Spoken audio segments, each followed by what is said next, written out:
इंग्लंडचा 68 धावांनी धुव्वा उडवून टीम इंडियाची फायनलमध्ये धडक। रोहित शर्मा, सूर्यकुमार यादवची तुफानी खेळी।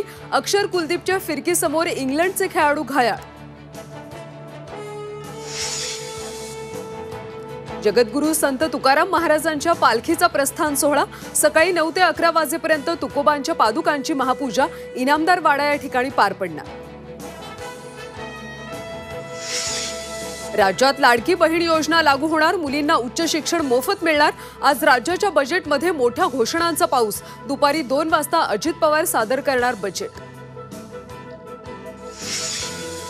महायुतीत तिसरा भिडू घेतल्यानं लोकसभेला हरलो। भाजप नेते सुरेश धस यांच्या अजित पवारांवर निशाणा।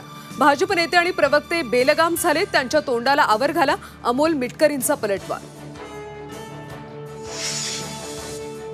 बीडमध्ये मनोज जरांगेंच्या गावाजवळ ओबीसी रॅलीवर दगडफेकीची घटना। लक्ष्मण हाके स्वागताला जाणाऱ्या रॅलीवर दगडफेक।